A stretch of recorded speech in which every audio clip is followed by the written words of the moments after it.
2 kelas, berapa sih jumlahnya?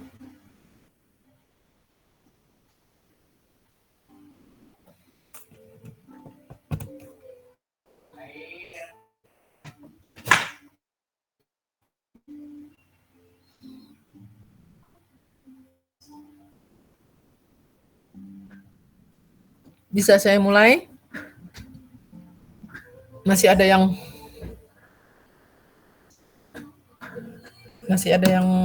mau join?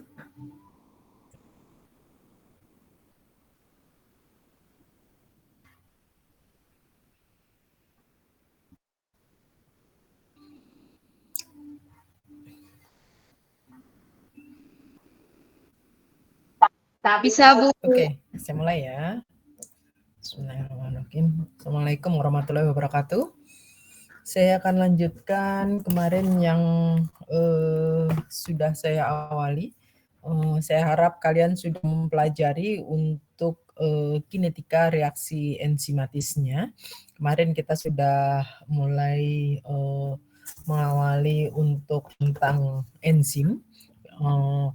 Apa itu yang disebut enzim, apa fungsinya, kemudian apa strukturnya. Kemarin sudah kita bahas bahwa yang dikatakan enzim itu adalah struktur protein, maka sifat-sifat protein akan melekat di dalamnya. Nah, di sini kita akan melihat bahwa pada kondisi enzim itu ada bagian yang disebut apoenzim, ada kofaktor yang di bagian atasnya, kemudian ada koenzim. Ada kofaktor dan ada koenzim. Sebentar.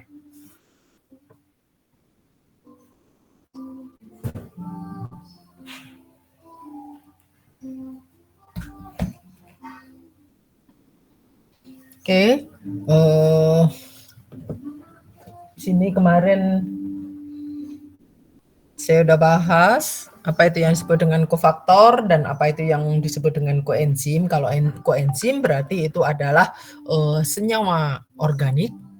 Kemudian kalau kofaktor itu adalah senyawa anorganik.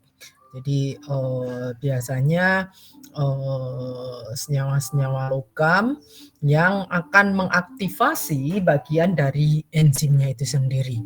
Karena keseluruhannya bahwa enzim itu sebagai biokatalis, jadi dia bisa berupa isolat ataupun keseluruhan enzimnya. Nah, karena dia berfungsi sebagai katalis, maka dia tidak akan bereaksi, hanya dia terlibat di dalam reaksi. Fungsinya apa? Yaitu untuk mempercepat laju reaksi yang ada dengan cara menurunkan energi aktivasinya.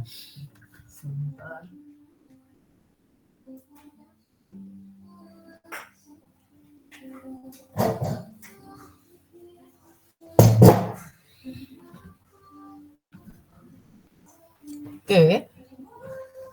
Di sini Anda bisa melihat papan tulisnya, terlihat papan tulisnya. Bisa Bu, terlihat.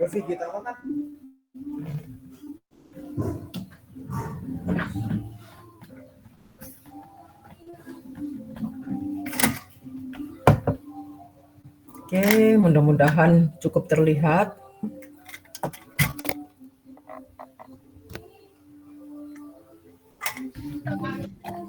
Oke.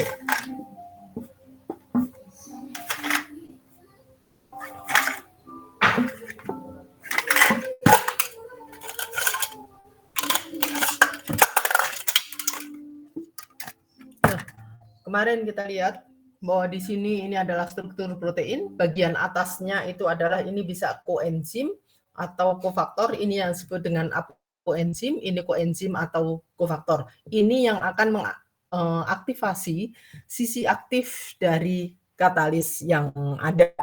Jadi kalau tadi dikatakan bahwa sisi aktif ini dia akan bekerja sesuai dengan kondisi kita bisa kendalikan sesuai dengan kondisi yang dikehendaki, artinya lingkungannya seperti apa, substratnya seperti apa, dan dia sebagai keseluruhan katalis sebagai biokatalis, karena dia bersifat sebagai protein, maka di sini sifat-sifat protein akan melekat. Artinya apa? Ketika temperaturnya tinggi, maka dia akan terdenaturasi. Artinya sifat katalisnya juga akan rusak, akan hilang. Nah, kalau perbedaan dari katalis sintetik, di sini ketika kita bekerja dengan biokatalis, dengan enzim, maka dia akan sangat spesifik sekali. Artinya satu jenis enzim ini hanya mengkatalisis satu jenis reaksi. Satu jenis reaksi yang dikehendaki. Anda bisa lihat, kalau katakanlah kita ambil yang disebut dengan Saccharomyces cerevisiae, ini yang udah praktikum pembentukan produk etanol, fermentasi etanol ini dapat. Saccharomyces cerevisiae, substratnya sama-sama yang digunakan adalah glukosa, tapi kondisi yang digunakan yang satu aerob, yang satu adalah anaerob. Ketika prosesnya aerob, apa yang terjadi?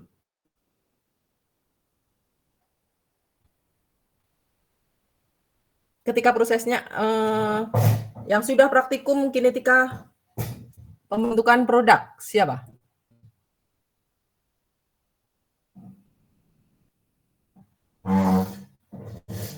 Halo?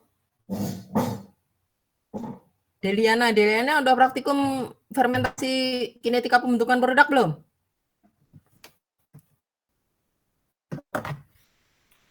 Deliana hadir? Ibu. Ya. Ini online, jadi orangnya ada di mana? Join.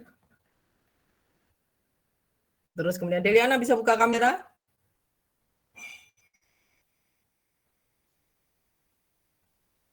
Halo, yang saya tunjuk tolong buka kamera ya. Oke. Deliana. Oke, kalau dikatakan Anda udah praktikum fermentasi?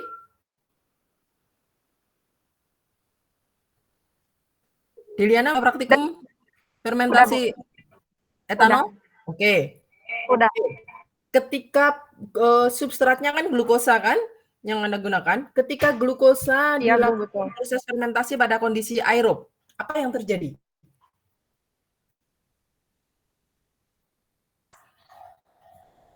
Apa yang terjadi? Halo Deliana. Apa yang terjadi? Oke, yang kemarin barusan praktikum kinetika kematian. Kalian pakai ditambahkan fermipan. Fermipan itu isinya apa?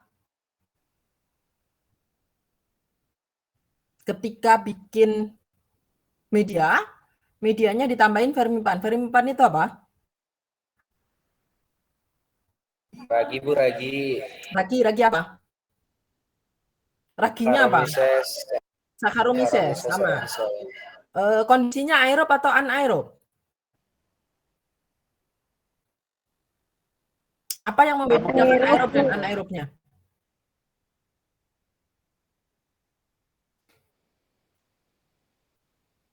Kondisinya aerob atau anaerob? Aerob, Bu. Aerob. Dari mana Anda sebutkan itu aerob? Kenapa kok disebut aerob? Sementara yang fermentasi etanol disebutnya anaerob. Karena pada media aktivasinya nggak penuh, Bu, itunya, jadi masih ada sirkulasi udara. Ada sirkulasi udara. Jadi Anda lihat dari kemarin kan, kalau untuk yang fermentasi aerob, di sini rasio udara yang ada ini ada. Ada space yang masih terisi udara.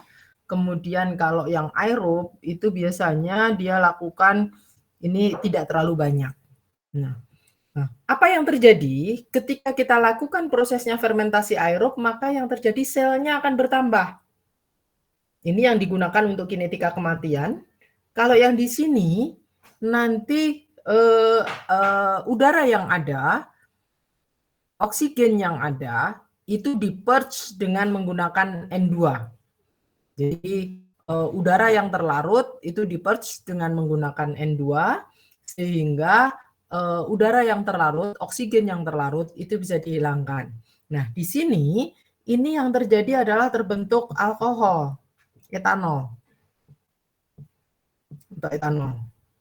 Nah, Anda dapatkan sama-sama yang ditambahkan adalah Saccharomyces cerevisiae. Saccharomyces cerevisiae substratnya sama-sama glukosa. Tetapi kondisi yang ada yang satu aerob, yang satu anaerob, dia akan menghasilkan yang di sini adalah penambahan jumlah sel, yang di sini adalah selnya konstan tapi terbentuk produk. Inilah yang menunjukkan bahwa pada reaksi enzimatis di sini substrat yang sama, kemudian kondisi yang berbeda, ini akan menghasilkan lintasan metabolisme yang berbeda. Artinya produk yang dihasilkan akan berbeda. Nah, di sini letaknya spesifitas dari reaksi yang dikatalisis oleh biokatalis, oleh enzim.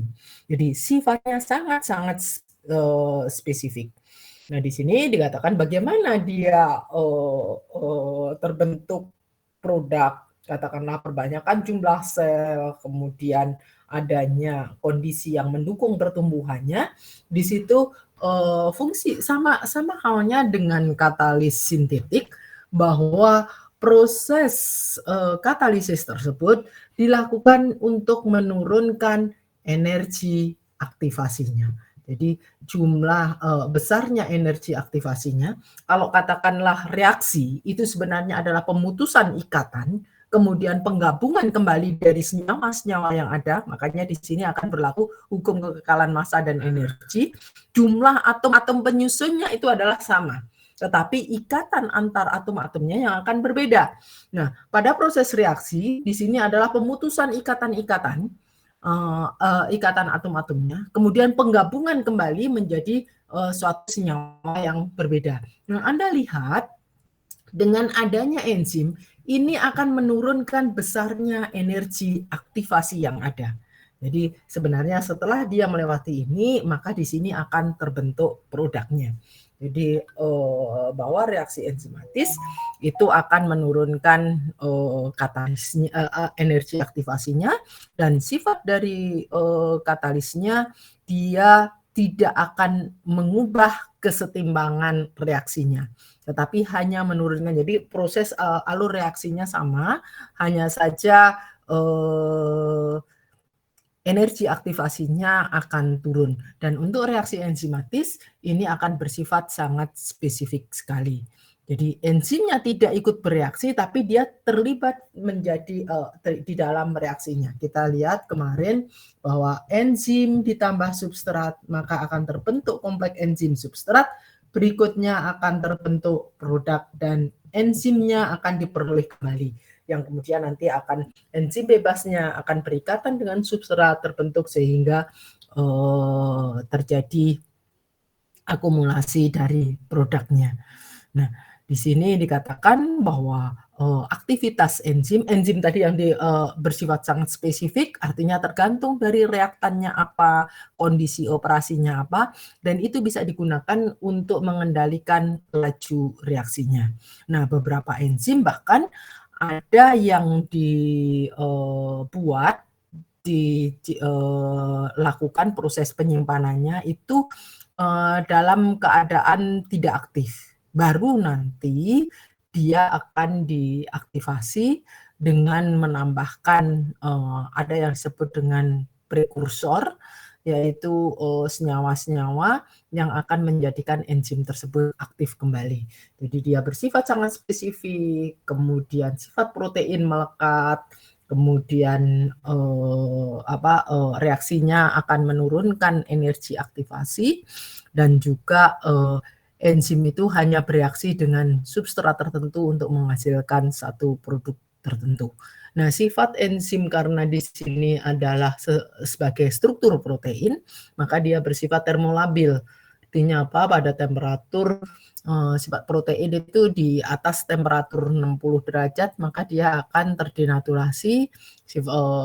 Begitu proteinnya rusak, maka enzimnya akan rusak. Walaupun di sini sebenarnya keseluruhan enzim ini bagian dari apoenzim dan kofaktor. Kalau kofaktor dia akan tahan senyawa logam pada temperatur tinggi. Tapi begitu enzimnya di sini proteinnya terdenaturasi, maka ini juga tidak akan, sisi-sisi aktifnya juga akan rusak.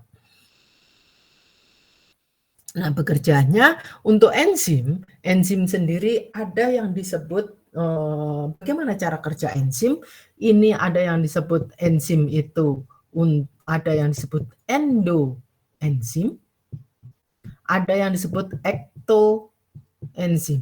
Apa yang membedakan antara endoenzim dan ektoenzim? Di sini kalau endoenzim, jadi kalau misalkan ini adalah selnya, ini adalah bagian dari enzimnya, maka substrat tersebut masuk ke dalam sel, kemudian dia akan disintesisnya ada di dalam sel, ada di dalam selnya. Kemudian begitu sudah menjadi produk, dia bisa dilakukan penggandaan produknya. Jadi di sini akan menjadi perbanyakan sel ada di dalam dinding selnya. Produknya tetap ada yang ada di dalam selnya. Ada juga produk tersebut dikeluarkan ke luar dari selnya. Nah, kalau ektoenzim di sini, enzim sel ini mengeluarkan enzimnya ada di luar dinding sel, kemudian dia akan bereaksi ada di luar sel. Nah, ini yang dikatakan endoenzim dan ektoenzim. Jadi ada enzim yang bekerja di dalam sel dan ada enzim yang bekerja di luar sel.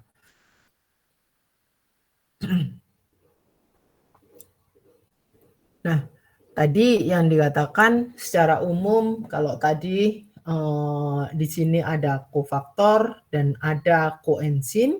Jadi kofaktor itu adalah senyawa-senyawa logam biasanya. Makanya kadang-kadang ada perbedaan antara komposisi dari untuk pertumbuhan, media untuk pertumbuhan dan media untuk produksi. Nah, beberapa kemarin mungkin Anda bisa lihat di imobilisasi yang di pembentukan asam sitrat. Di situ media yang digunakan untuk mengimobilisasi enzim dan media yang digunakan untuk produksi itu akan berbeda. Karena apa? Di situ akan ada senyawa-senyawa yang digunakannya yang akan menentukan keaktifan dari enzimnya.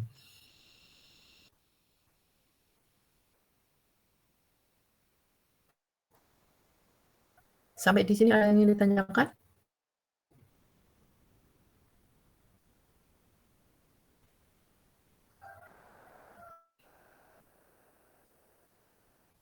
Nah, ikatan antara koenzim dengan kofaktor, dengan apoenzimnya, ini biasanya berada pada ikatannya sangat kuat. Jadi beda dengan kalau di sini, kalau Anda dapatkan untuk ikatan antara enzim, jadi ada dua. Di sini ada koenzim kofaktor. Kalau ini ikatannya ikatan kovalen, ikatannya kuat. Tetapi bagian antara enzim dengan substratnya, kalau kemarin saya sudah ilustrasikan bagaimana proses key and lock di sini. Ketika dia berikatan dengan substrat, ini ikatannya ikatan yang lemah. Kalau di sini ikatannya ikatan kuat, tetapi antara enzim dengan substrat itu ikatannya lemah. Baru dari sini nanti begitu dia sudah tersintesis, dia akan dilepaskan ke lingkungannya untuk menjadi produk. Nah, kalau bagaimana menamakan enzim, ada beberapa tata nama enzim. Anda lihat ada yang diberikan berdasarkan reaksi yang dikatalisisnya, atau dari substrat yang digunakannya, atau bisa juga dari senyawa-senyawa yang terlibat di dalam jenis reaksinya. Jadi kalau reaksinya adalah penambahan hidrogen, proses reaksinya maka enzimnya adalah hidrogenase. Kalau ada yang diberikan berdasarkan substrat yang dikatalisisnya. Anda tahu apa yang disebut dengan enzim glukoamilase, enzim lipase. Nah, itu yang diberikan biasanya berdasarkan jenis reaksinya ataupun jenis substrat yang dikatalisisnya diberikan akhiran ase. Jadi tambahan, jadi ada hidrogenase, kemudian ada lipase, terus kemudian ada oksidase, dehidrogenase, atau gugus-gugus yang yang transfer dari radikal yang ada. Jadi transglikosidase. Jadi itu karena sebenarnya bukan berdasarkan dari senyawanya, tetapi proses reaksinya. Nah, kemudian tadi sudah dijelaskan bahwa reaksi enzimatis tersebut dia biasanya membutuhkan temperaturnya adalah temperatur dan tekanan yang rendah.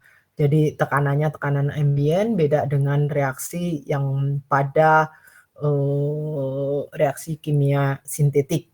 Namun demikian, apa kerugiannya?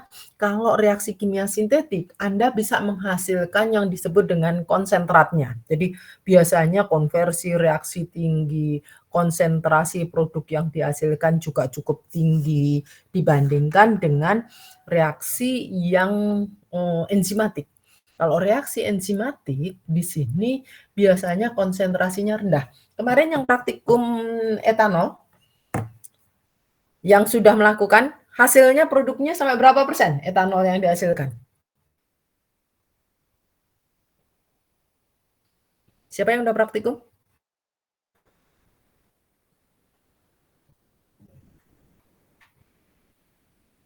Kalau Ibu, kalau kita kemarin itu cuma berapa ya Bu ya? 7%. Ya. Ya, rata-rata emang untuk reaksi enzimatis itu nggak bisa tinggi. Jadi yang paling tinggi biasanya kalau etanol itu 10-12% itu udah cukup tinggi. Udah cukup tinggi, makanya biasanya nanti yang menjadi economic cost-nya itu adalah di downstream processing-nya. Jadi kalau di sini ada proses fermentasinya, karena hasilnya rendah, berarti nanti akan dilanjutkan dengan purifikasi, sparasi dan purifikasi. Nah, biasanya bebannya di sini. Ini yang harus dilakukan. Karena apa? Ada beberapa reaksi itu yang disebut dengan adanya inhibisi substrat, ada yang disebut dengan inhibisi produk. Jadi ada yang disebut dengan inhibisi substrat dan ada yang disebut dengan inhibisi produk. Nah, keberadaan dari terutama ini biasanya kalau dilakukannya pada proses operasinya batch.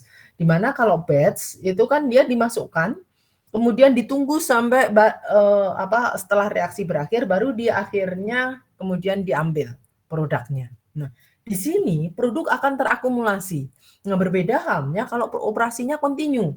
Produk dan substrat dan produk ini dilakukan akan terus-menerus sehingga konsentrasi kondisi di dalam proses fermentasi ini akan berlangsung pada kondisi optimum pertumbuhannya.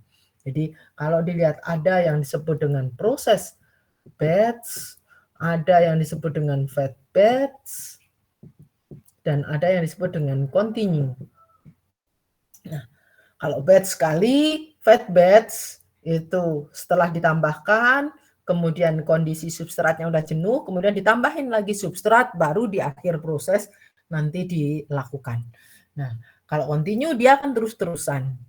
Nah, bagaimana halnya kalau tadi dikatakan enzim tersebut mengkatalisis reaksi, berarti kan tadi dikatakan di sini ada apoenzim, di sini ada koenzim kofaktor, ini ada sisi aktif katalitiknya.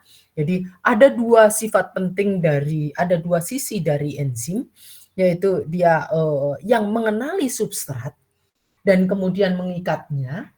Jadi karena apa? Kemarin dikatakan antara enzim dengan substrat itu bersifat seperti key and lock, kunci dan anak kuncinya. Jadi yang bisa masuk ke sini adalah substrat, bagian substrat yang terikat di sini, berarti sisi aktif ini hanya mengenali bagian substrat itu. Nah, setelah dia mengenali substrat, kemudian substrat ini akan terikat dalam ikatan yang lemah dengan enzim ini. Nah, barulah kemudian substrat tersebut setelah diikat oleh enzim di sini akan dikonversi menjadi produknya. Jadi ada bagian sisi yang mengenali substrat, kemudian mengikatnya, baru kemudian sisi aktif ini terjadi reaksi yang ada di sini.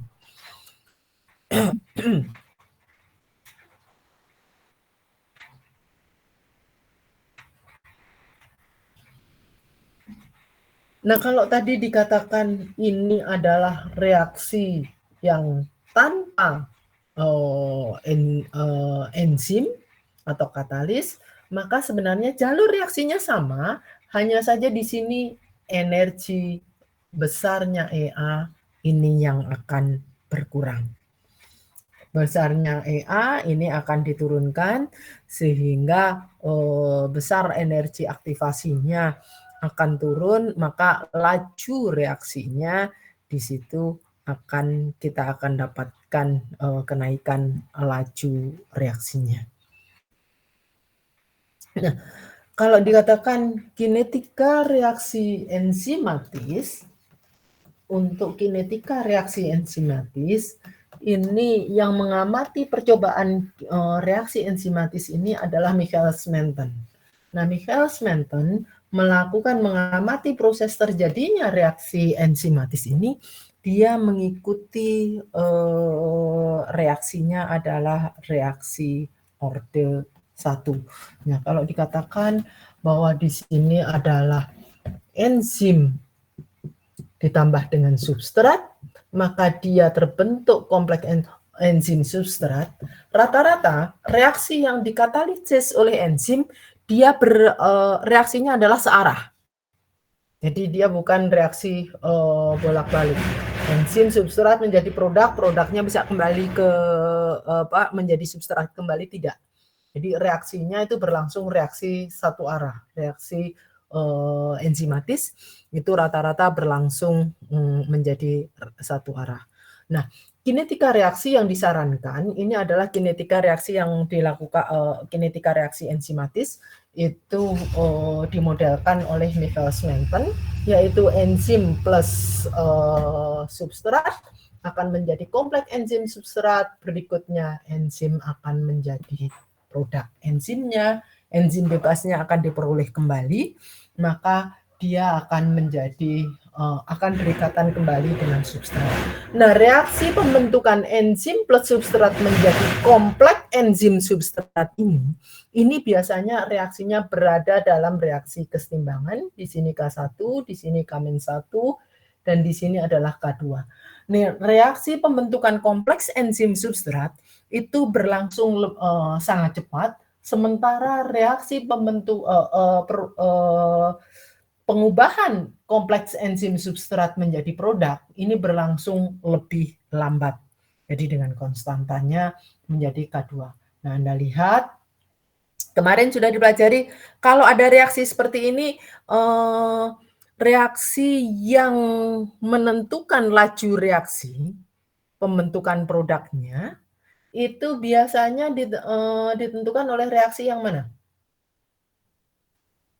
Reaksi di sini atau reaksi pembentukan kompleks enzim substrat atau reaksi penguraian enzim substrat?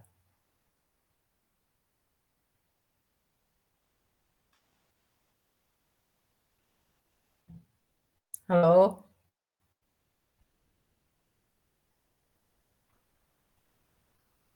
Kemarin tugasnya itu kan?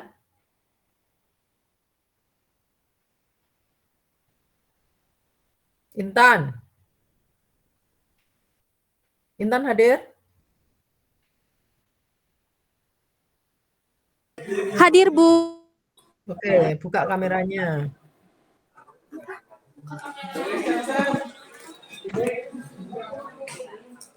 Buka kameranya, Tan. Oke, Intan.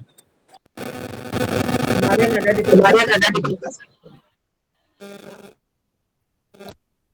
Iya, Bu. Ya. Kalau ada reaksi seperti ini yang menjadi penentu reaksi yang mana? Kalau ada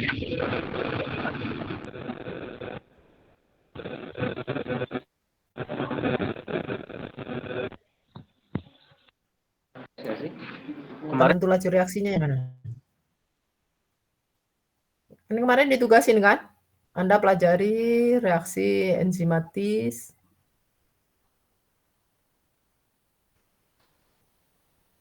Ada yang lain? Ada yang bisa bantu?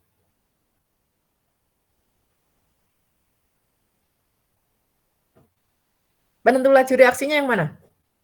Ini reaksinya berlangsung sangat cepat dan ini reaksinya berlangsung lebih lambat. Keseluruhan reaksi pembentukan produk berarti ditentukan oleh reaksi yang mana? Reaksi yang cepat atau reaksi yang lambat?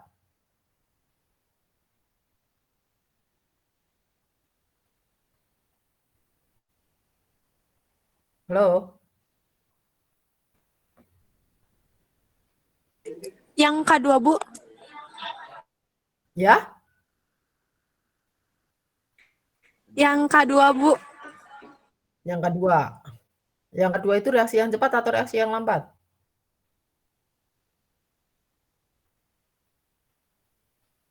Reaksi yang kedua, reaksi yang cepat atau reaksi yang lambat? Lambat, Bu. Reaksi yang lambat. Jadi dalam hal ada reaksi konstitutif seperti ini, reaksi berantai, maka keseluruhan reaksi yang menjadi penentu laju reaksi adalah reaksi yang lebih lambat, yang paling lambat. Nah, di sini Anda lihat dari neraca massa reaksinya bahwa laju reaksi V yaitu laju pembentukan produk dP per dt ini akan sama dengan K karena yang menjadi penentu laju reaksi itu adalah ini. Jadi laju pembentukan produk ditentukan oleh reaksi yang kedua, berarti dP per dt laju pembentukan produk itu akan sama dengan K2 kali konsentrasi kompleks enzim substratnya. Nah, berikutnya kita akan dapatkan bahwa DES laju kecepatan pembentukan kompleks enzim substratnya, maka di sini akan sama dengan DES adalah K2 kalikan jadi untuk yang ada di sini dia dibentuk dihasilkan dari reaksi yang pertama, tapi dia juga akan bereaksi menjadi enzim dan substratnya, kemudian ada yang bereaksi ke sini.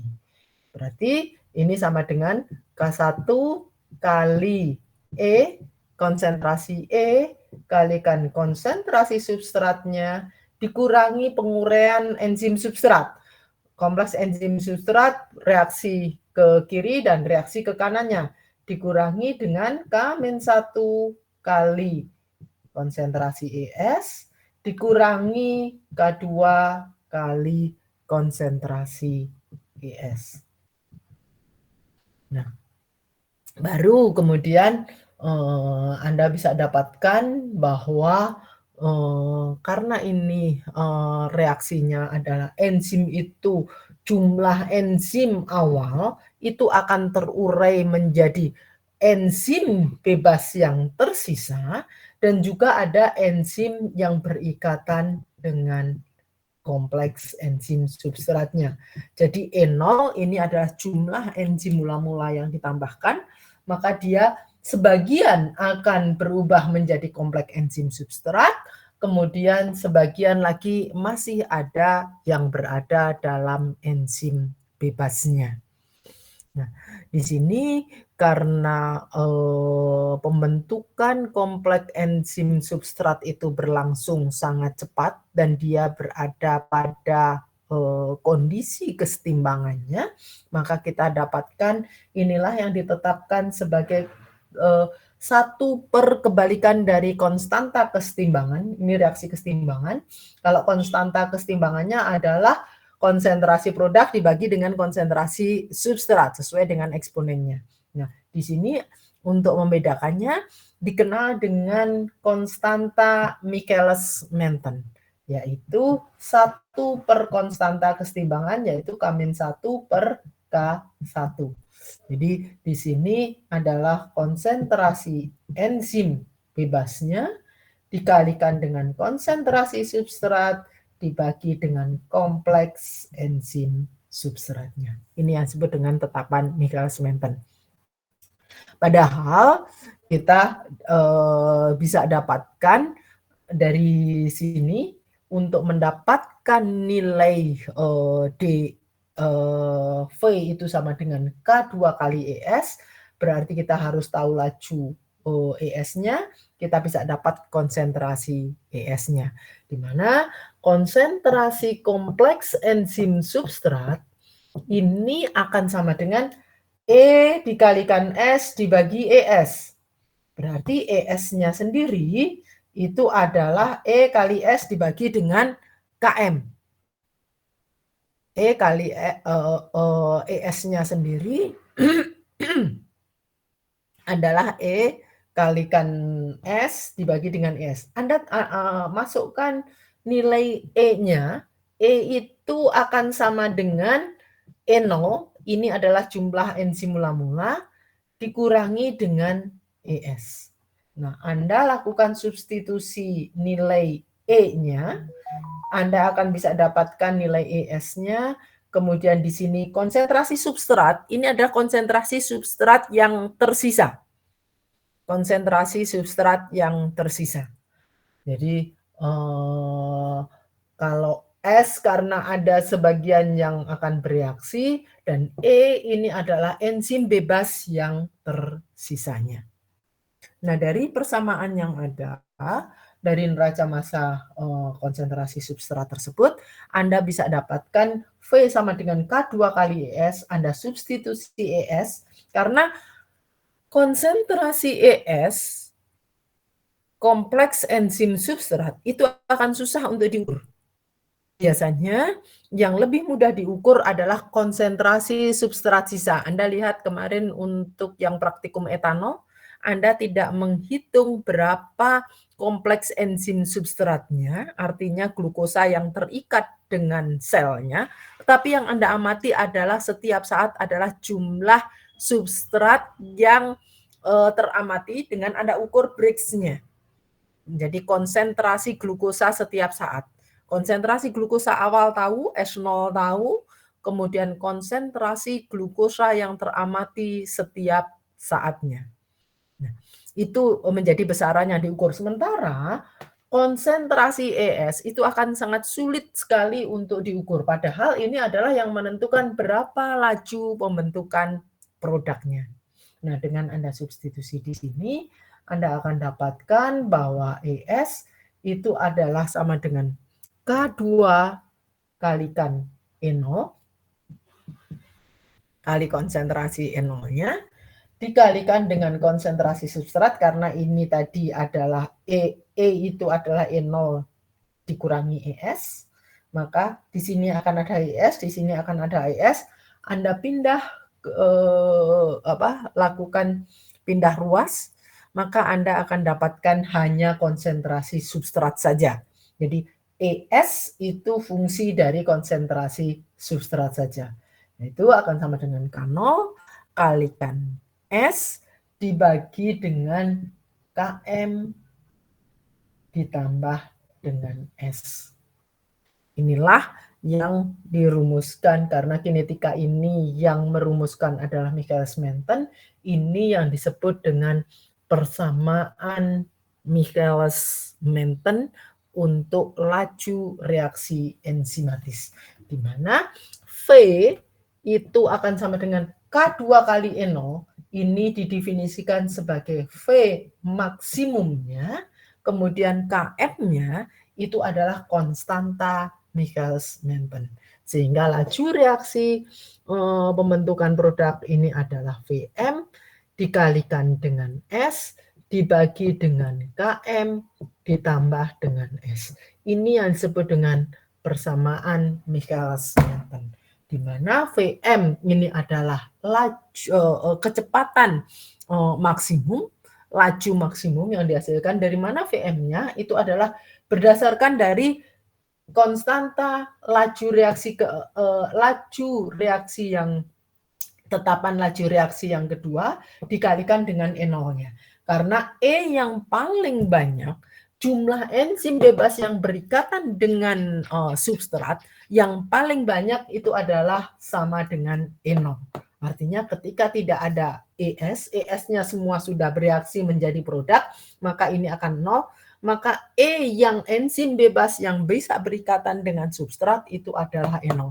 Itu adalah konsentrasi enzim bebas maksimumnya.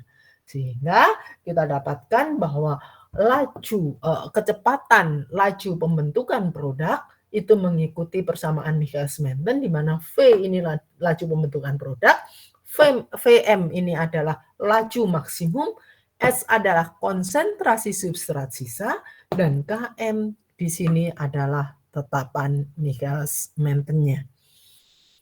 Nah, dikatakan kalau kita lihat bahwa laju pembentukan produk V ini maksimum paling tinggi adalah sama dengan Vmax-nya. Nah, padahal Anda lihat bahwa V dan S ini akan berbanding terbalik. Di sini ada S, di sini ada S, tapi di sini pengali, di sini tandanya tambah. Nah, Anda akan lihat kenaikan konsentrasi substrat ini akan menaikkan kecepatan pembentukan produknya. Tetapi ada batasan maksimumnya bahwa laju pembentukan produk maksimum itu akan sama dengan Vmax-nya.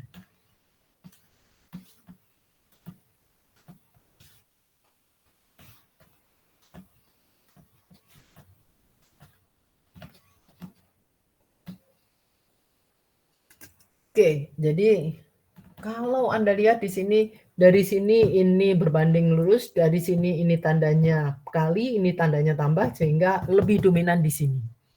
Nah, dikatakan bahwa laju pembentukan produk V, yaitu dP per dt, kalau di sini konsentrasi S, maka kita akan dapatkan kenaikan konsentrasi substrat, itu akan meningkatkan laju pembentukan produk.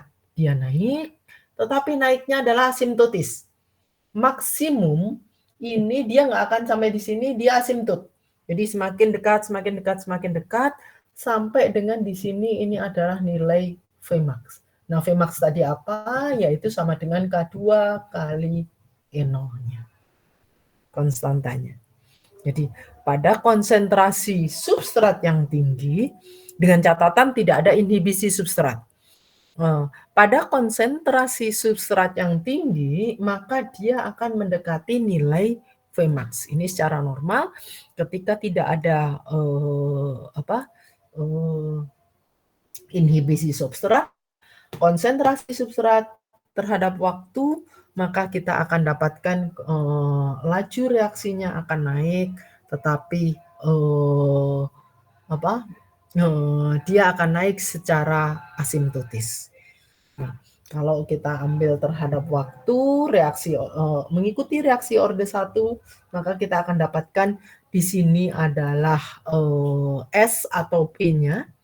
S atau P, kemudian di sini terhadap waktu, maka di sini untuk P-nya dia akan naik. Tetapi S-nya, ini paling tinggi adalah S0 sampai dia naik. Nah, karena dia asimptotis, S-nya nggak akan bisa habis sama dengan 0. Tapi dia akan semakin lama akan semakin turun.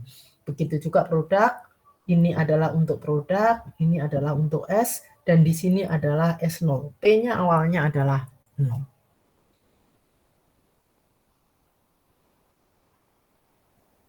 Sampai di sini ada yang ingin ditanyakan? Nah, bagaimana cara untuk mengevaluasi parameter karena laju reaksi itu ditentukan oleh nilai Vm dan Km-nya? Bagaimana kita mengevaluasi dari persamaan ini? Kita akan bisa menentukan parameter kinetikanya, yaitu berapa nilai Km dan berapa nilai Vm-nya. Caranya gimana?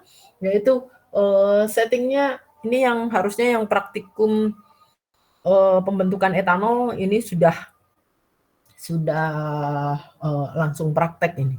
Di sini ada kita dapatkan waktu berapa kali pengamatan, kemudian konsentrasi substrat dan konsentrasi produknya. Nah, ini yang kita amati.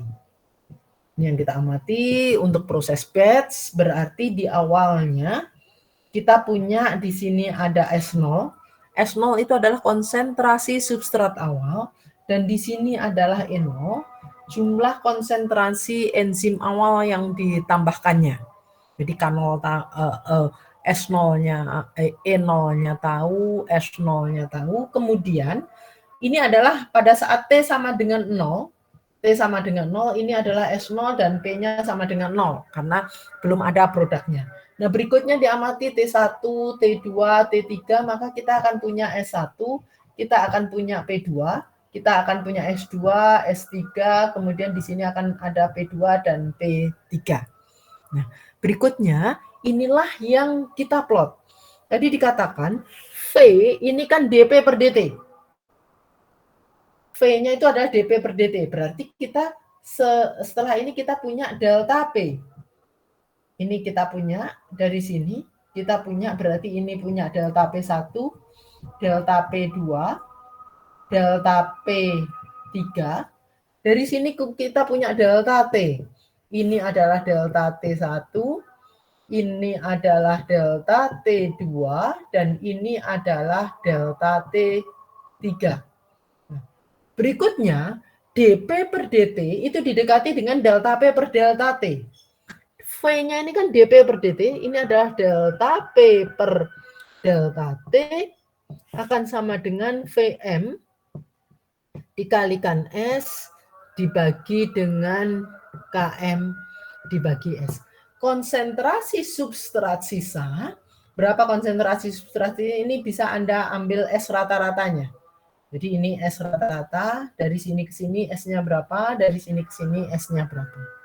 Nah, tadi kemudian bikin lagi, di sini adalah delta P per delta T, ini adalah V. V itu akan sama dengan delta T per delta T. Nah, ketika kita lakukan, ketika kita plot antara dV per dt,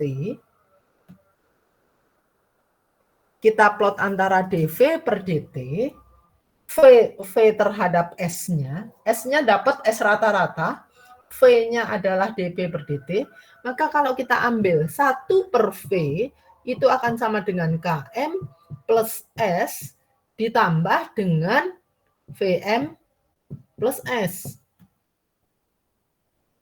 Berarti ini akan menjadi 1 per V, ini akan Km per Vm,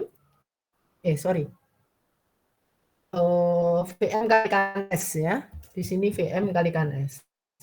Berarti Vm Km per Vm kalikan 1 per S ditambah dengan 1 per Vm.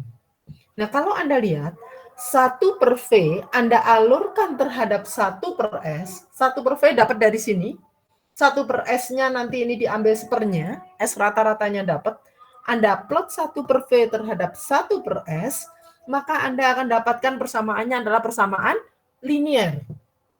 Berarti ini kalau ini 1 per V, di sini 1 per S, maka saya akan dapatkan persamaan linier. Slope yang ada ini adalah Km per Vm, interceptnya adalah 1 per VM. Maka Anda akan bisa melakukan evaluasi parameter kinetikanya. Jadi ketika Anda menentukan nilai slope-nya ini adalah km per VM, dari sini dapat nilai VM-nya, maka Anda akan dapatkan nilai km-nya. Sampai di sini ada yang ingin ditanyakan?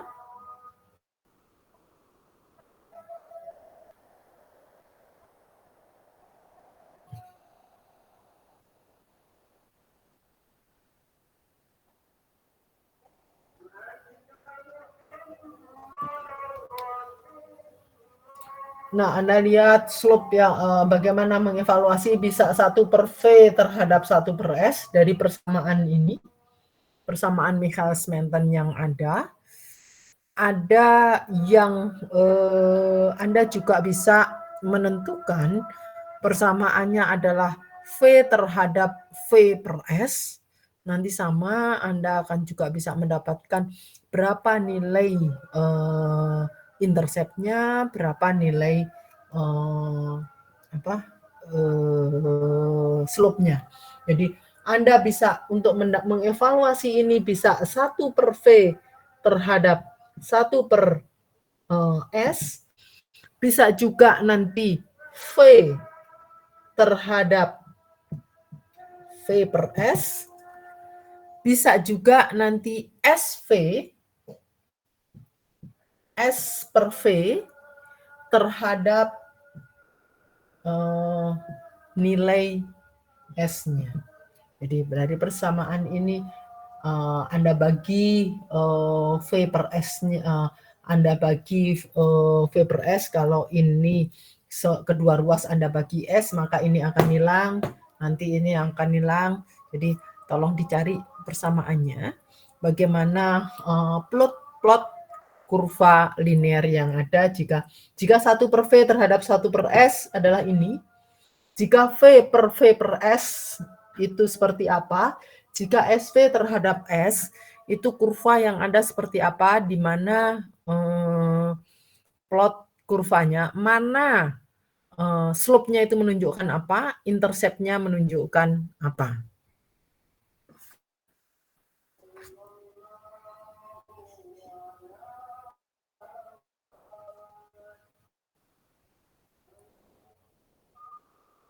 Sampai di sini ada yang ingin ditanyakan?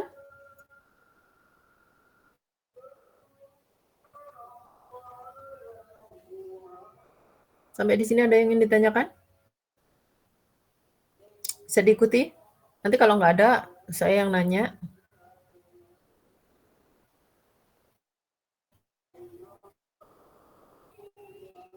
Oke, ini ada berapa pesertanya? Ada 39.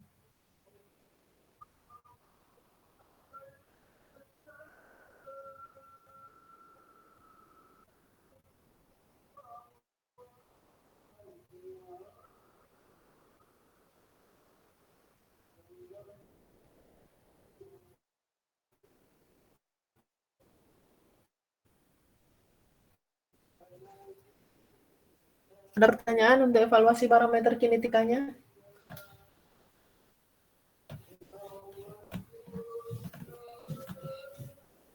Oke, kemarin yang saya minta, tolong tugasnya nanti, tadi yang kemarin saya minta dikumpulkan, nanti titipkan ke tata usaha ya. Baik, Bu. Harusnya semua sudah mengerjakan dan tahu. Oke, untuk tipe-tipe penghambatan. Reaksi enzim substrat, untuk tipe penghambatannya apa aja? Kemarin yang ditugaskan?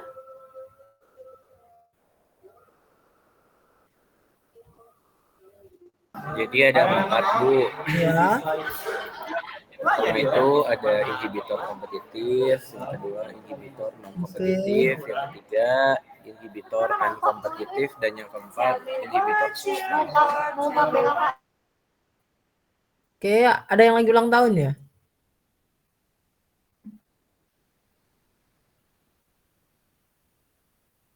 Halo? Iya, Ibu. Ada yang lagi ulang tahun ya? Enggak kok, Bu, enggak ada. Oke. Ada kompetitif, Ya. non-kompetitif, dan unkompetitif, serta inhibisi substrat. Nah, kita akan lihat bagaimana yang dikatakan bahwa enzim itu bisa dilakukan proses penghambatan enzim itu bisa bersifat reversible ataupun irreversible. Jadi biasanya kalau penghambatan dilakukan secara reversible, ada yang dilakukan secara irreversible. Kalau reversible biasanya inhibitor tersebut terhambat dan kemudian dia bisa lepas. Itu yang dikatakan reversible. Jadi dia dapat lepas kembali. Tapi kalau irreversible, begitu begitu enzim itu sudah dihambat oleh inhibitor, berikatan inhibitor, dia ikatannya berada di dalam ikatan yang kuat, ikatan kovalen antara inhibitor dengan enzimnya, maka dia akan permanen. Nah, jadi dia nggak akan bisa diperbarui kembali. Jadi itu yang sifat penghambatannya bersifat irreversible. Jadi dia tidak akan bisa balik. Begitu dia sudah terikat dengan inhibitornya, maka dia akan berikatan secara permanen. Otomatis ketika dia terhambat, sisi-sisi aktifnya itu akan dia tidak akan bisa jadi rusak secara permanen. Dia tidak akan bisa kembali kepada aktivitas semulanya.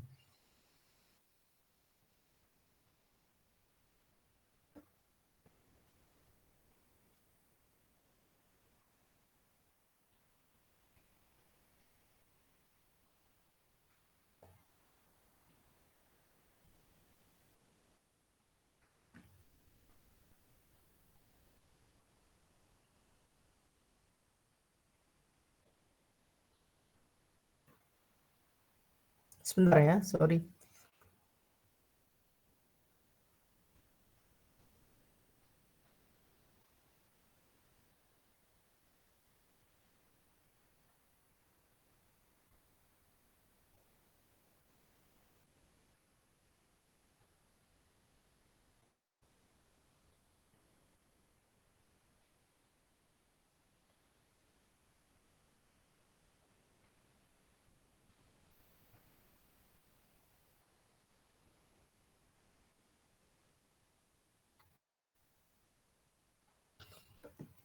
Oke, saya lanjutkan.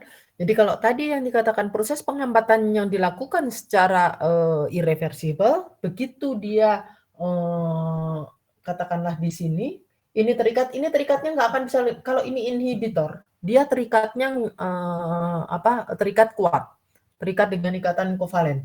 Nah, ikatan antara inhibitor dengan enzim, begitu dia terikat permanen, maka dia tidak akan bisa lepas. Dan dia akan mengurangi sisi aktif dari sisi aktif katalitiknya. Nah, berbeda dengan pola penghambatan yang reversible. Kalau pola penghambatan reversible, inhibitor ini bisa terikat dengan enzim dalam ikatan yang dapat lepas kembali. Nah, untuk tipe-tipe penghambatan irreversible, untuk penghambatan yang reversible, ini jenisnya ada yang kompetitif, non-kompetitif, dan unkompetitif itu tadi. Bagaimana pola penghambatan yang dikatakan kompetitif? Nah, mekanisme reaksi yang terjadi ketika terjadi pola penghambatan yang kompetitif. Jadi seolah-olah dikenali oleh enzim, substrat dan inhibitor itu biasanya mempunyai bentuk konformasi geometrik yang hampir sama. Sehingga tetapi kalau enzim plus substrat ini akan membentuk kompleks enzim substrat yang kemudian menjadi enzim plus produk. Nah, ketika ada inhibitor yang bentuknya mirip tadi dikatakan ya, enzim itu dia punya sisi aktif yang dia berikatan, jadi ini harus pas seperti key and lock, berarti kalau dia berikatan dengan substrat, maka dia terikat di sini, maka dia akan bisa diubah menjadi produk. Nah, ada kalanya bentuk sisi aktif dari substrat dan inhibitor itu hampir sama. Jadi di sini dia terikat, tetapi keterikatan antara enzim dengan inhibitor itu tidak akan bisa menjadi produk, karena yang bisa menjadi produk hanyalah substrat. Tetapi karena dia bentuknya hampir mirip, maka enzim ini bisa berikatan dengan inhibitor dalam reaksi kesetimbangan membentuk kompleks enzim inhibitor. Nah, ketika terbentuk kompleks enzim inhibitor, katakanlah ini yang disebut konstanta kesetimbangan inhibitornya, konstanta inhibitornya, maka Anda akan lihat kalau ada sebagian yang tadi E0 itu adalah sama dengan E, enzim bebas yang tersisa, ada enzim yang terbentuk enzim kompleks enzim substrat. Karena dia ada sebagian yang terikat dengan inhibitor, maka dia akan ada yang terbentuk menjadi EI, enzim inhibitor. Tetapi kalau di sini ini punya peluang untuk menjadi produk, kalau di sini ini berhenti. Apa akibatnya? Ketika ada EI, maka dia akan mengurangi jumlah enzim bebas yang bisa terikat dengan substrat. Karena E0-nya kan tetap. Enzim awal yang ditambahkan itu kan jumlahnya sama, E0-nya adalah konstan. Di sini E0 akan terurai menjadi E, ES, dan EI. Ketika ada EI, maka dia akan mengurangi jumlah E yang ada. Padahal E ini akan berikatan dengan ES. Semakin banyak ES yang ada, itu peluang untuk menjadi produk akan semakin besar. Nah, di sini kita akan dapatkan persamaan kinetika reaksi yang ada, bahwa V, keberadaan EI ini akan keberadaan EI ini akan menurunkan, akan meningkatkan konstanta Michaelis-Menten yang ada. Padahal kalau kita tadi dapatkan V itu kan sama dengan Vm kalikan S dibagi dengan Km plus S. Nah, ketika KM-nya semakin besar, maka V-nya akan menjadi semakin kecil karena dia adanya di bawah. KM ini akan terikat karena adanya EI di sini, karena ada konstanta inhibitor. Ada pembentukan Vm. Nah, persamaan Michaelis-Menten-nya, dia akan menaikkan nilai KM. Bagaimana menaikkannya? Yaitu bahwa Vm dikalikan S dibagi dengan KM yang asli dikalikan dengan 1 plus konstanta inhibitor dibagi dengan nilai KI-nya, sama, persamaannya masih sama, mirip, tetapi ada suku ini. Jadi ini adalah seolah-olah KM yang teramati. KM apparent, KM yang nampak. Nilai KM Anda lihat di sini, KM aslinya kan ini.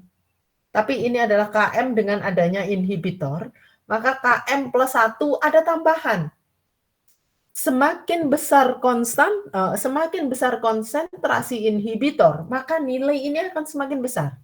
KM apparent-nya akan semakin besar.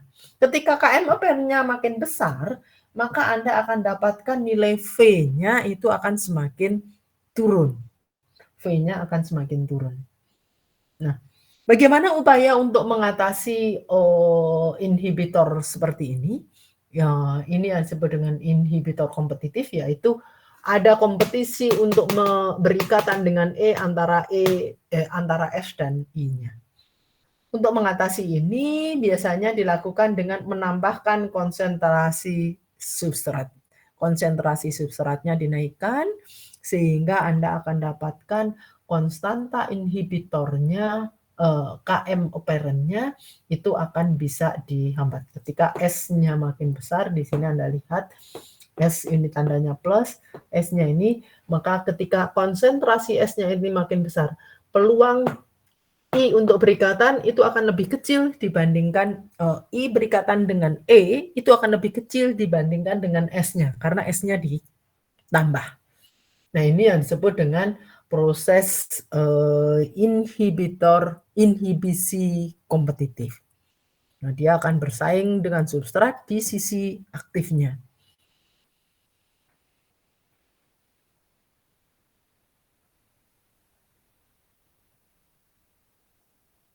Karena di sini terikatnya adalah secara irreversible, maka dengan kita tingkatkan konsentrasi substratnya, maka peluang untuk ini irreversible kan ini bisa lepas.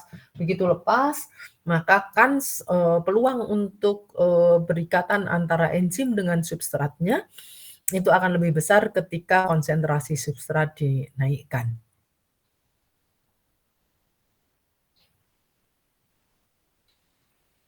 Sampai di sini ada yang ingin ditanyakan?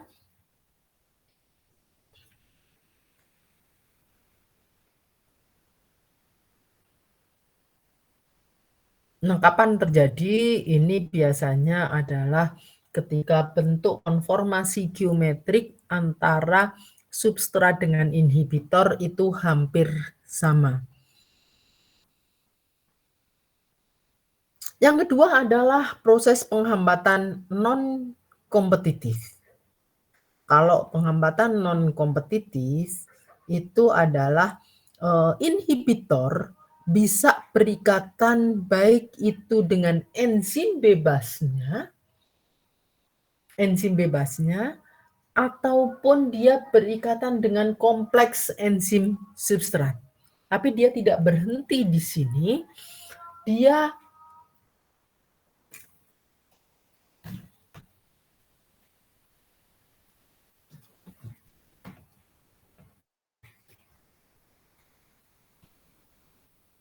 Nah, kalau tadi yang kompetitif dia hanya menurunkan di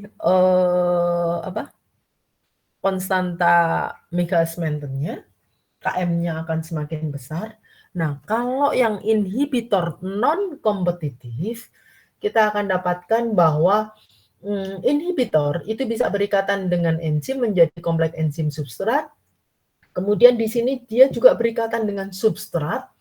Di sini berikatan dengan inhibitor, kemudian semuanya berada di dalam kesetimbangannya membentuk kompleks enzim substrat inhibitor. Ini untuk non-kompetitif.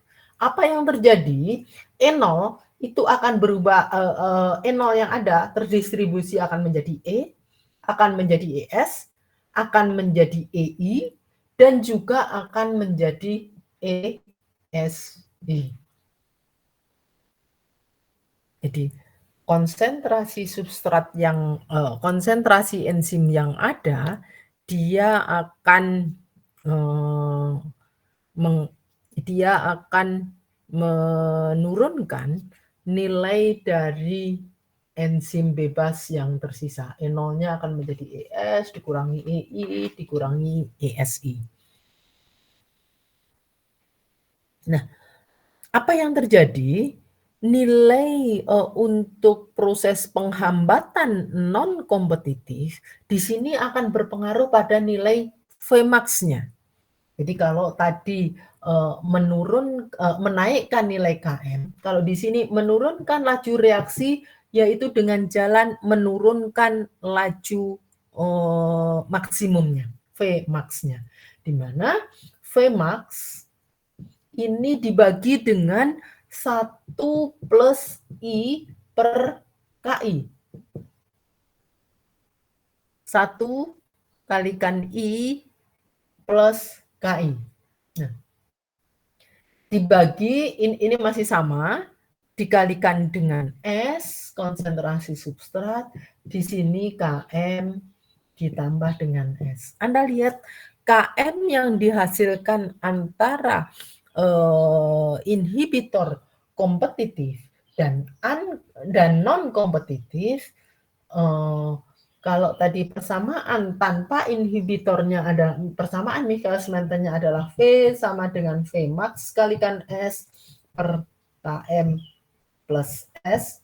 Di sini Anda lihat nilai Km yang dihasilkan untuk proses tanpa inhibitor dengan proses adanya inhibitor ini menghasilkan proses yang sama. Jadi nilai Km-nya sama, tapi nilai Vm-nya ini yang dikatakan Vmax appearance. Vmax yang teramati. Anda lihat Vmax-nya turun. Vmax yang teramati turun.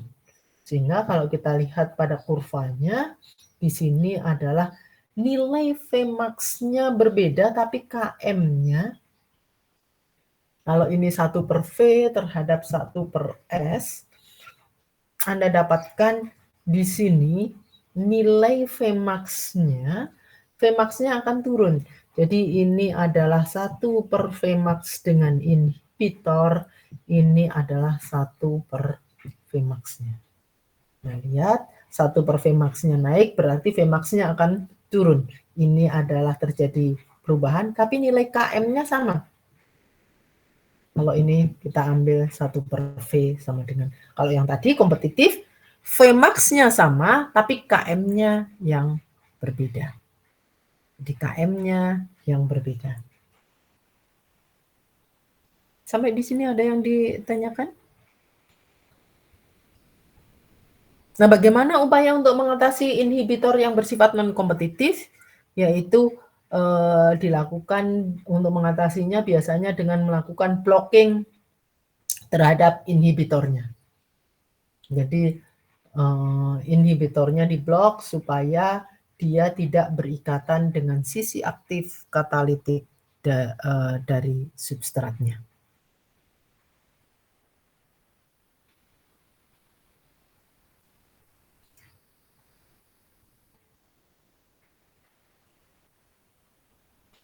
Nah, kalau yang tadi kompetitif itu dia masuk ke sisi aktif katalitiknya, untuk yang non kompetitif di sini dikatakan dia terikat pada enzim. Jadi inhibitor itu terikat pada sisi yang lain dari enzimnya, bukan di sisi aktifnya. Tetapi akibat inhibitor enzim terikat dengan inhibitor, maka jadi kalau yang harusnya enzim aktif itu ada di sini, ini adalah sisi-sisi aktif.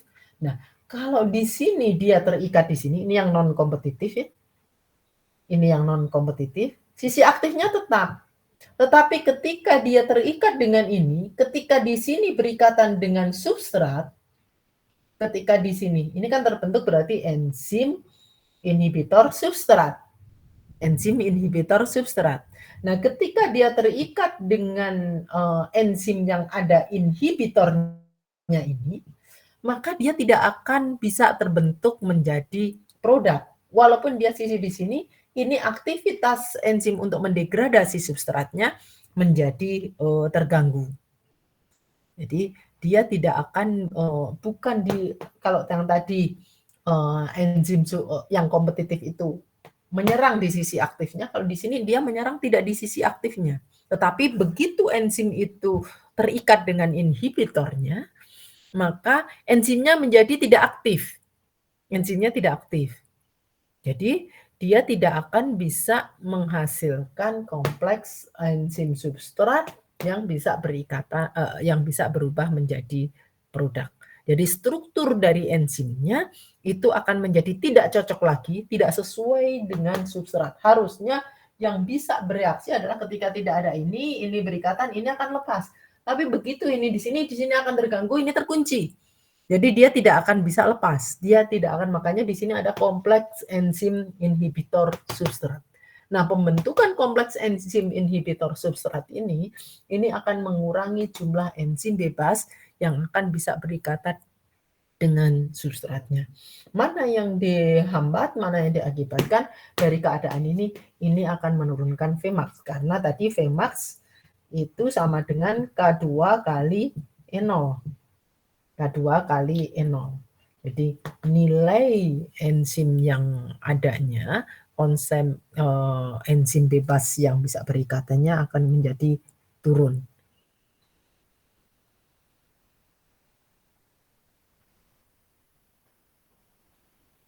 Jadi gimana caranya? Biasanya diblok dulu untuk inhibitornya.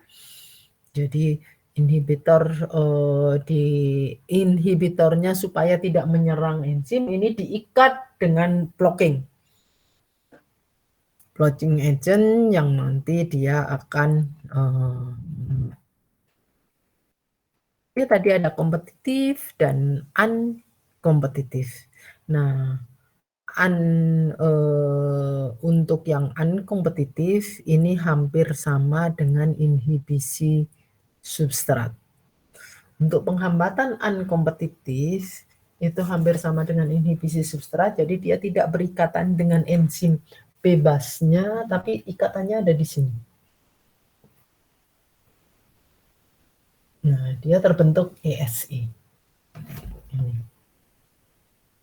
Terbentuk, jadi enzim dengan substrat akan berikatan dengan enzim substrat. Nah, inhibitor ini menyerangnya adalah kalau tadi yang non-kompetitif bisa menyerang di E, bisa menyerang di ES. Nah, kalau ini hanya menyerangnya di ES aja, sehingga terbentuk ESI. Terbentuk ESI. Nah, di sini untuk yang unkompetitif, maka proses yang ada, penghambatan yang ada, itu akan mengakibatkan perubahan di baik itu di Vmax ataupun di Km-nya.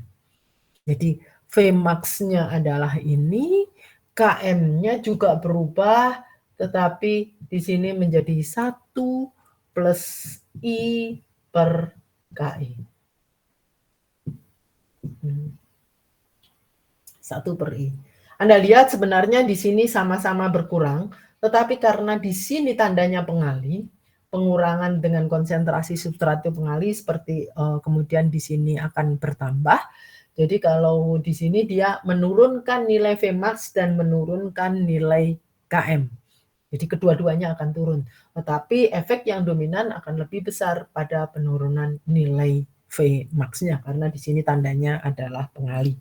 Nah, ini untuk mekanisme reaksi yang unkompetitif. Ini mirip dengan penghambatan substrat.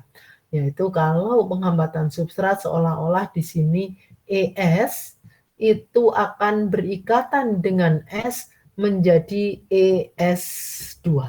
Apa yang terjadi pada proses penghambatan substrat? Kalau tadi dikatakan bahwa kenaikan konsentrasi substrat, di sini kita punya V, di sini kita punya S, dia akan naik, tetapi pada batas maksimum justru kenaikan konsentrasi substrat itu akan menurunkan laju reaksinya. Ini yang dikatakan S optimum. Jadi yang harusnya dia naik terus asimptotis, tetapi kalau inhibisi substrat, di sini dia naik sampai batas ini.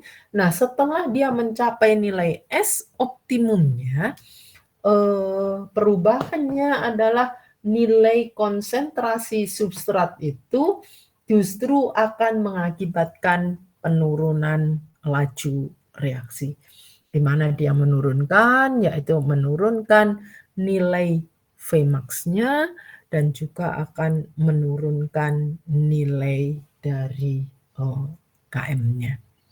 Jadi kita dapatkan kalau untuk laju pembentukan laju inhibisi substrat adalah nilai S ini biasanya ketika S-nya udah terlalu tinggi, di sini Anda lihat proses di sini ini masih normal, tapi kalau di sini ini S itu lebih besar dari S optimum.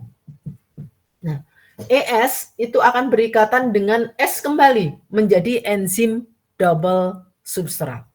Menjadi enzim double substrat. Nah, di sini Smax berapa nilai konsentrasi maksimum? Ini kan biasanya diturunkan pada saat di sininya akan sama dengan 0. Nah, nilai S maksimum itu diperoleh dari penurunan itu dV per dt-nya sama dengan 0 pada saat di sini, maka kita akan dapatkan di sini akan sama dengan Km dikalikan Ks-nya. Jadi ketetapan dari konsentrasi inhibisi substratnya. Jadi S maksimum adalah akar dari Km kalikan KI-nya, KSI, konsentrasi substrat inhibitornya. Nah, V-nya seperti apa? Sama bahwa V untuk inhibisi substrat, ini kita akan dapatkan masih sama seperti Michaelis-Menten, hanya saja di sini ada konsentrasi double substrat. Jadi ada V kalikan M kalikan S, di sini ada Km ditambah dengan S, ini adalah asalnya, ditambah dengan S kuadrat, jadi dibagi dengan KSI, ini konsentrasi enzim substrat inhibitor. Jadi V-nya adalah akan sama dengan Vm dikalikan Km ditambah S, ini Vm kali S,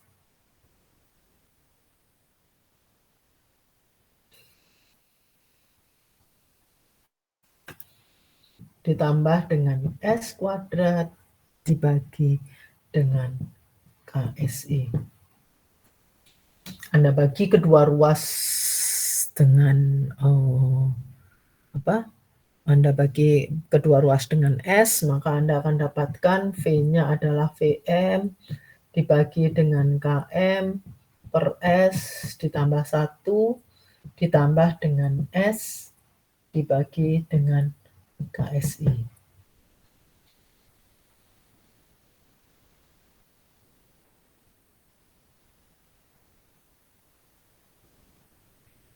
Atau bisa juga Anda dapatkan untuk konstanta inhibisi substrat, di sini V-nya sama dengan Vm, sama di sini Ks, S-nya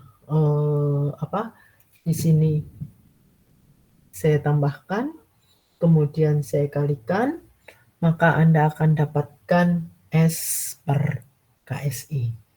1 Vm sama dengan, untuk konsentrasi substrat yang tinggi,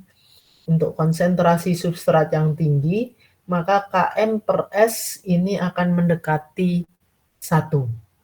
Km per S ini akan mendekati 0. Untuk konsentrasi substrat yang tinggi, nilai ini akan 0, maka akan sama dengan 1 plus S dibagi dengan KSI. Karena apa? Suku ini akan bisa diabaikan untuk konsentrasi substrat yang tinggi. Jadi konsentrasi substrat yang tinggi, di mana kita akan dapatkan Km dibagi dengan S, itu akan jauh lebih kecil daripada 1.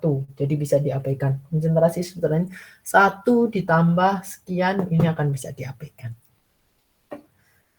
Sampai di sini ada yang ingin ditanyakan?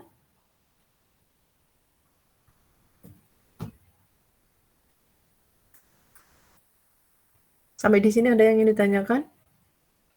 Berikutnya nanti hari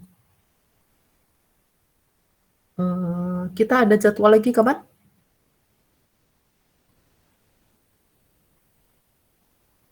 Minggu depan, Bu. Senin minggu depannya. Oke, Senin minggu depan saya akan lanjutkan. Untuk nanti kalau Pak Jumanda nggak ada, besok kalau Pak Jumanda nggak ada, tolong info ke saya ya. Saya akan lanjutkan imobilisasi enzim dan bioreaktor. Sampai di sini ada yang ingin ditanyakan?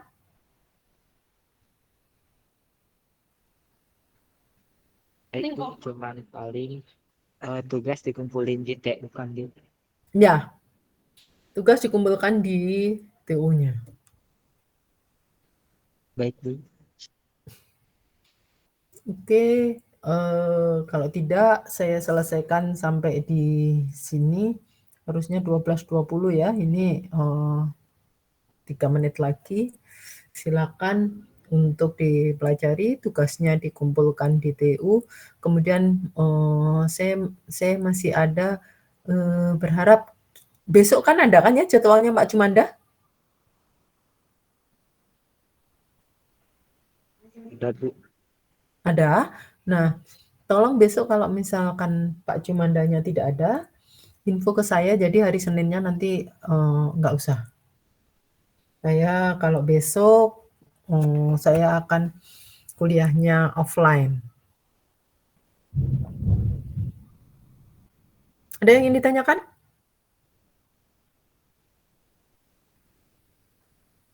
Cukup Bu.